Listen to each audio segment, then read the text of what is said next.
আবু সাইদ, মুগ্ধরা সব বীরত্ব, দেশপ্রেম এবং মানবতার প্রতীক হয়ে আমাদের সামনে এসে দাঁড়িয়েছে। তাদের প্রতি আমার অসীম শ্রদ্ধা।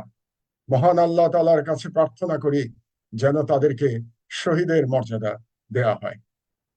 বাংলাদেশ রাষ্ট্র এবং জনগণ ইতিহাসের এক চরমক্ষণে দাঁড়িয়ে আছে। মুক্তির এক উজ্জ্বলতম মুহূর্তে এই মুহূর্তে দাঁড়িয়ে আছে। আমাদের সন্তানেরা আগামীকাল মার্চ টু ঢাকার ডাক দিয়েছে। আপনারা সবাই সেই ডাকে সাড়া দিন। আপনারা যেখানেই আছেন, ঢাকার কাছে যারা আছেন, তারা যেভাবেই হোক ঢাকায় পৌঁছানোর চেষ্টা করুন। যারা ঢাকায় নেই, দূরে আছেন, তারাও নেমে আসুন রাস্তায়, লাখে লাখে, কোটিতে নেমে আসুন। সন্তান, স্বামী, স্ত্রী, বাবা, মা সবাইকে নিয়ে আপনি নেমে আসুন। কারণ বাংলাদেশ এক এক বেপরোয়া, এক খুনি ফ্যাসিস্ট শাসকের নিয়ন্ত্রণে এখন গত 16 বছর ধরে আমাদের মুক্তির ক্ষণ আবির্ভূত হয়েছে। আপনারা সবাই নেমে আসুন। নেমে এসে আপনাদের রাষ্ট্রের মালিকানা গ্রহণ করুন। এই খুনি সরকার তাদের পেটোয়া বাহিনীকে লেলিয়ে দিয়েছে এবং শুনতে পাচ্ছি সেই পেটোয়া বাহিনীর সঙ্গে ভারতীয় গোয়েন্দা সংস্থার কিছু লোকজনও অটোমেটিক ওয়েপন্স দিয়ে গুলি চালাচ্ছে আমাদের সন্তানদের উপরে। সুতরাং নিজেদেরকে প্রতিহত করবার জন্য যতদূর সম্ভব প্রিপারেশন নিয়ে আপনারা নেমে আসুন। সবাই নেমে আসুন যাতে আপনারা সেলফ ডিফেন্সে নিজেদেরকে প্রতিহত করতে পারেন। তবে একটি জিনিস মনে রাখবেন, এই খুনি হাসিনা বাংলাদেশের চলমান গণতান্ত্রিক আন্দোলন, এক মহান আন্দোলনকে ভিন্ন পথে পরিচালনা করবার জন্য একটি সাম্প্রদায়িক দাঙ্গা বাঁধিয়ে দিতে পারে। আপনাদের সকলের দায়িত্ব হচ্ছে এই সাম্প্রদায়িক দাঙ্গাকে ঠেকিয়ে দেওয়া, যদি শেখ হাসিনা এই ধরনের কোনো কূটকৌশল গ্রহণ করে। আমি বিশেষ করে মাদ্রাসার এবং যারা ইসলামী শিক্ষায় শিক্ষিত ছাত্ররা আছেন, মাদ্রাসার ছাত্ররা আছেন, তাদেরকে অনুরোধ করব, আপনাদের মহান দায়িত্ব, ইমানি দায়িত্ব, এদের এই সংখ্যালঘু সম্প্রদায়কে রক্ষা করা এবং তাদেরকে সহযোগিতা প্রদান করা, যাতে করে খুনি হাসিনা সরকার আমাদের এই মহান, এই নিরস্ত্র বিপ্লবকে যেন ভিন্ন পথে প্রবাহিত করতে না পারে। আমি আজকে সকল রাজনৈতিক দলের প্রতি আহ্বান জানাচ্ছি, ডান বাম নির্বিশেষে, বিএনপি, জামাতে ইসলাম, হেফাজতে ইসলাম, সবার প্রতি আহ্বান জানাচ্ছি, এই মুহূর্ত আপনারা নষ্ট করবেন না। সবাই মিলে আপনারা সম্মিলিতভাবে এই শেখ হাসিনা নামক দানবের কাছ থেকে বাংলাদেশকে উদ্ধার করুন। বাংলাদেশের জনগণের মুক্তি আনুন।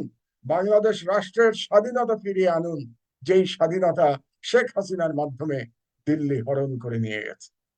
আর আমি বিশেষ করে আমার মাদ্রাসার যে সমস্ত ছাত্ররা আছে, আমার সন্তান তুল্য, তাদের উদ্দেশ্যে বলতে চাই, একটা ইসলাম বিদ্বেষী সরকার গত 16 বছর ধরে একের পর এক গণহত্যা চালিয়েছে। বর্তমানে আরেকটি গণহত্যা তারা চালাচ্ছে। আপনারা নিশ্চয়ই শাপলা চত্বরের গণহত্যার কথা ভুলে যাননি। কাজেই আপনাদের প্রত্যেকের ইমানি দায়িত্ব সেই রক্তের বদলা নেয়া, সেই শহীদদের রক্তের বদলা নেয়া, যারা 2013 সালে শাপলা চত্বরে শহীদ হয়েছিল।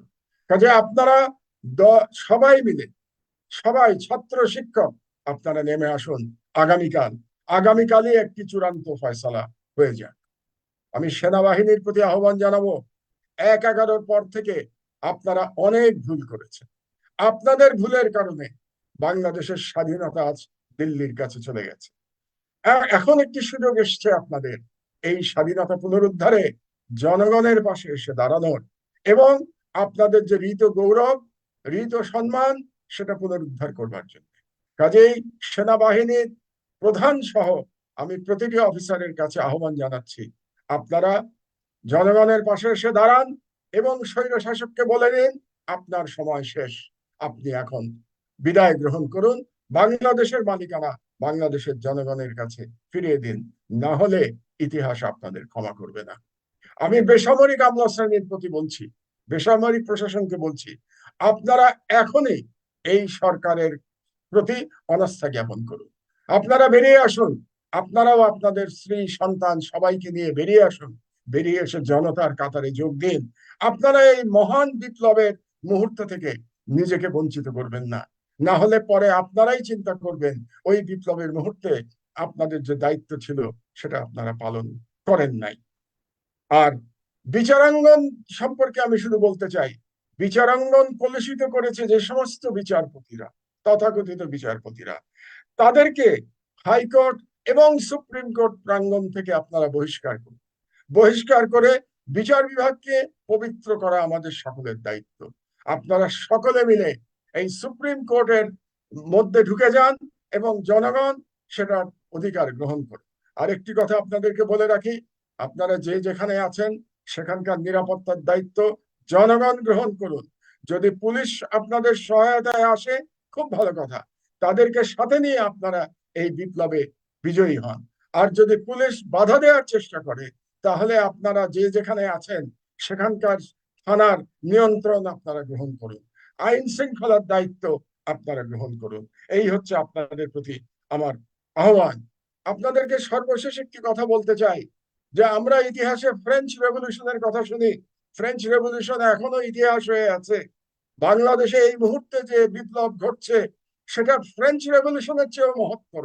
কারণ ফ্রেঞ্চ রেভলিউশনেও যারা বিপ্লবী ছিলেন তাদের হাতে অস্ত্র ছিল, আর আজকে বাংলাদেশের ছাত্র জনতা একেবারেই নিরস্ত্র।